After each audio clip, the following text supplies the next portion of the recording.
বাতাসে নিঃশ্বাস গ্রহণ করার মতো এক পরিবেশ তারা তৈরি করে দিয়েছিল মহান আল্লাহর রহমতে। সেই ফ্যাসিবাদ থেকে মুক্তির আজ প্রায় বছরখানেক পূর্ণ হতে চলেছে। এদেশের মানুষের মনের মধ্যে শঙ্কা ছিল যে আবার ফ্যাসিবাদী স্বৈরাচারী আওয়ামী লীগকে বাংলাদেশের রাজনীতিতে আবার পুনর্বাসন করবার কোনো অপতৎপরতা পরিচালিত হচ্ছে কিনা, এটা নিয়ে দেশের মানুষের অনেক শঙ্কা ছিল।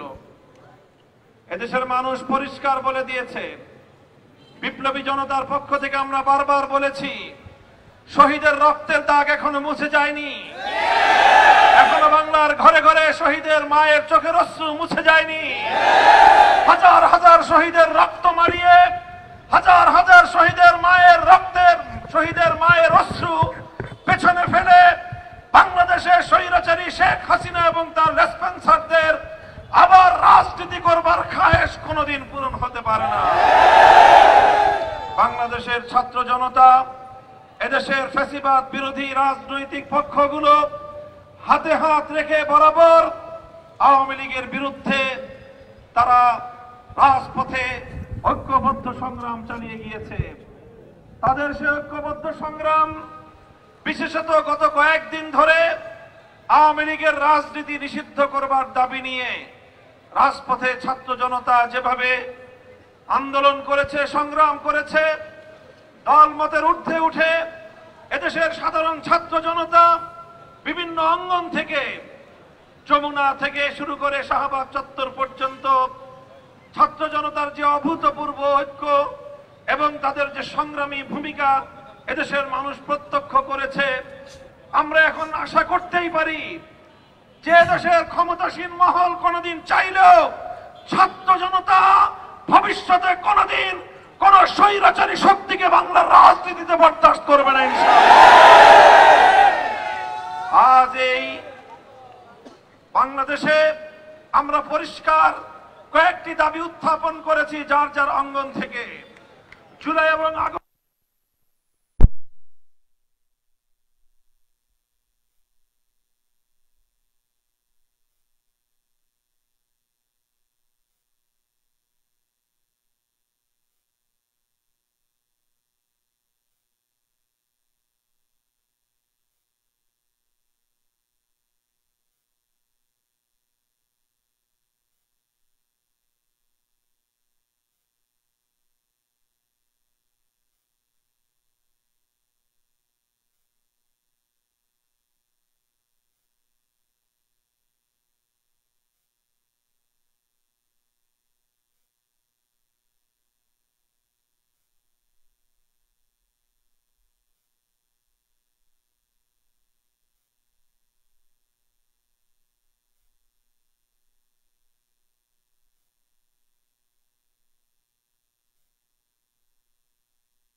জানিয়েছি, প্রতিটি ঘোষণায় প্রতিটি বক্তব্যে আমরা বলেছি অনতিবিলম্বে জুলাই ঘোষণাপত্র আসতে হবে, ঐক্যমতের ভিত্তিতে আসুক।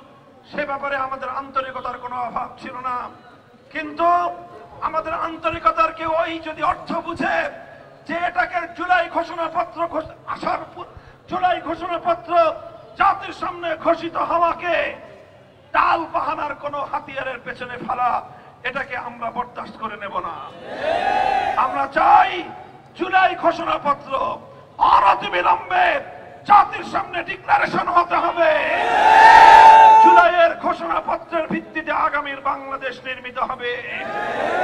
আমরা পরিষ্কার ভাষায় বলেছি 1947 সালের দেশ বিভাগ, 1971 সালের মহান মুক্তিযুদ্ধ, 2024 সালের জুলাই বিপ্লবের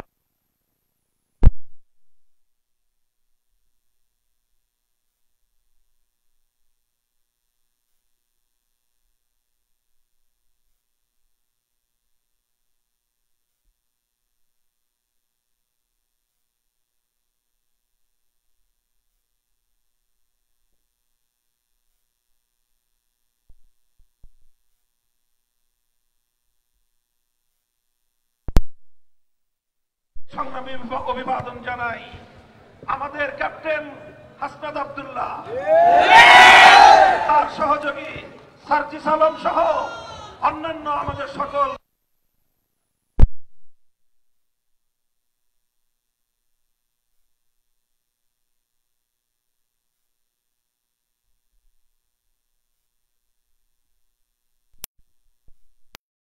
কোন ফ্যাসিবাদ জন্ম নিতে পারবে না।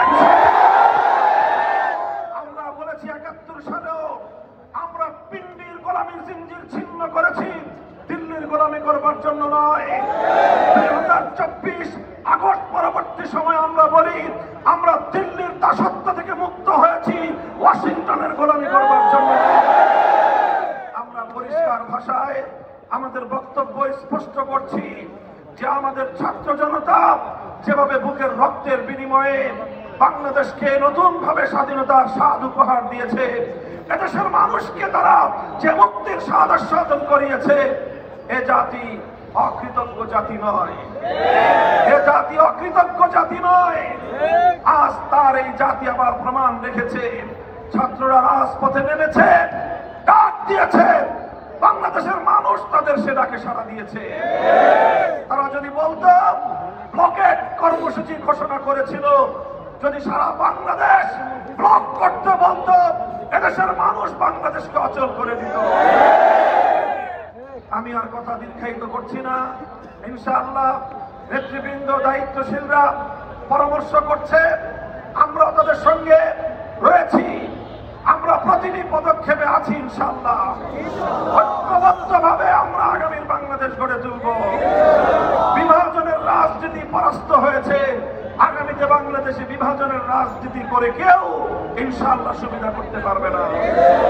ইনকিলাব জিন্দাবাদ, ইনকিলাব জিন্দাবাদ। বাংলাদেশে আওয়ামী লীগের রাজনীতি আর আমরা দেখতে চাই না। আওয়ামী লীগের আপাতত কার্যক্রম নিষিদ্ধ হয়েছে। আগামীতে আমরা বাংলাদেশে সরকারিভাবে আওয়ামী লীগকে সন্ত্রাসী সংগঠন হিসেবে ঘোষণা করে পর্যায়ক্রমে তাদের রাজনীতি নিষিদ্ধ করতে হবে এবং আওয়ামী লীগকে চূড়ান্তভাবে নিষিদ্ধ সংগঠন হিসেবে ঘোষণা করতে হবে। এই দাবি রেখে আবারও এই রাত দুপুরে সংগ্রামী ছাত্র জনতাকে সংগ্রামী অভিবাদন, আগামীর দিনে রাজপথের সংগ্রামী আহ্বান জানিয়ে বক্তব্য শেষ করছি। আসসালামু আলাইকুম ওয়া রাহমাতুল্লাহ।